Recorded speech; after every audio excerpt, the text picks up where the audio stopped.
Why could his profile delete files, that is from 34A and 4B, from the FTP server?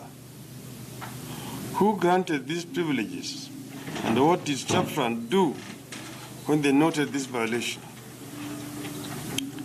Either they did nothing or aided the violation.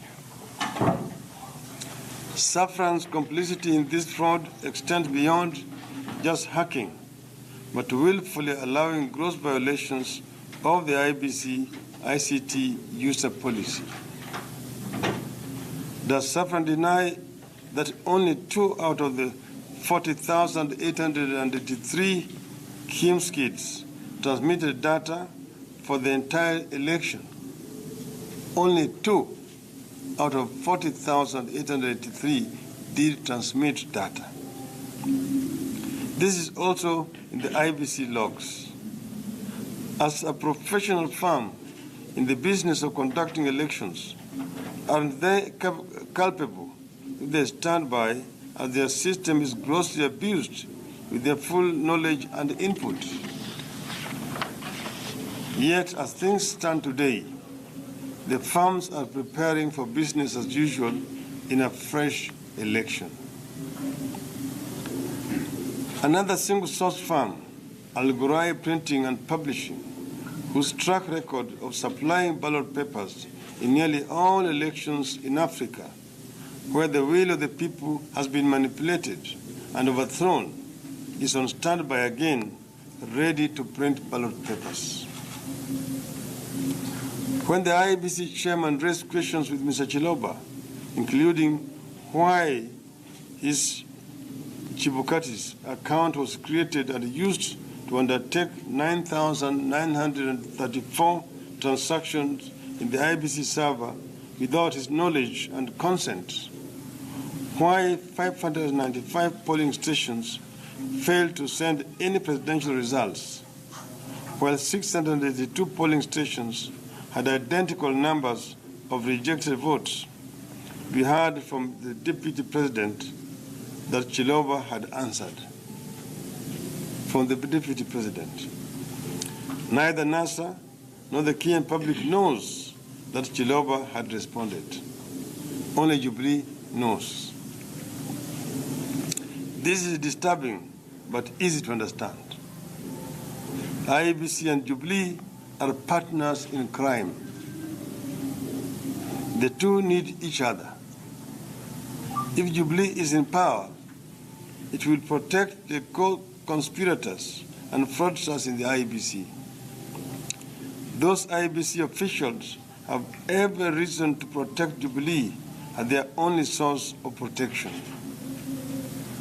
The murder of Chris Musando, who was IEBC's IT director, is a cold-hearted crime that goes very high up.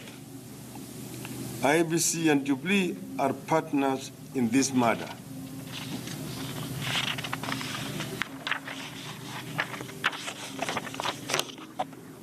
The question that follows naturally is, why should Kenyans trust these individuals and institutions with another election? Is it because the IBC officials went on a retreat and buried their hatchets? Is it because Saffron supposedly conducted an audit and declared itself clean? Is it because Ezra Chiloba provided the answers and handed them over to Mr. William Ruto? Is it because Al Ghurair has now committed to transparent engagement with the people of Kenya?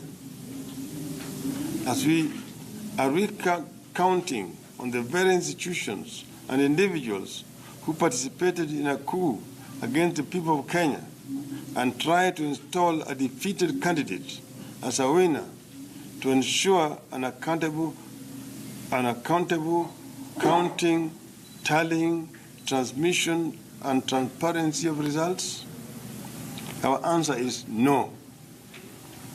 IEBC, as currently constituted, together with the institutions that conducted the August elections, cannot conduct a free and fair elections in October. It is not in their interest to do so. And so today, we launch our campaign against any elections held by the IEBC as currently constituted. We shall go around the country sensitizing people about our case against elections by the IEBC. We shall sensitize our people about the reforms that must take place before they can be called to another election. As the opposition, we have instituted reforms to the election process before. We shall do it again. That is our focus and our goal. Because we instituted the use of technology in our elections, we were able to catch the thieves and fraudsters this time.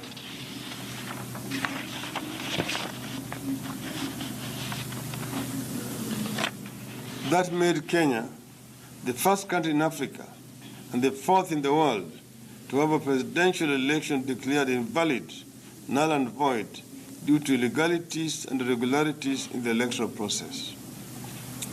We are the people who will end electoral fraud in Africa. We will be the team that will uproot the evil of sham elections with a predetermined outcome. That is our focus in October and beyond, not another sham election. We are alive to the fact that institutions can't reform when they are led by the people opposed to reforms. And so we restate, officers who facilitated the display of figures purporting them to be the results, but which at the Supreme Court hearing were disowned by the Commission as mere statistics, must get out of the way. That is where the reform at the IEBC will begin. 1. Abdi Gulie. 2. Molu Boya. 3. Ezra Chiloba. 4. Marijan Hussein Marijan. 5. Betty Nyabuto. 6. James Muhati. 7. Immaculate Kasait. 8. Praxides Torre. 9. Moses Kipkosgei. 10. Sydney Namlungu, in charge of Kisii County, where fake forms were used to declare results. 11. Nancy Kariuki, in charge of Mombasa County, where fake forms were used to declare results. 12. Silas Rotich, in charge of Nakuru County, where fake forms were used to declare results. Kenyans are coming for you. Salvage what you can and run. There will be no election without you, with you in office. This is from NASA principles. Thank you.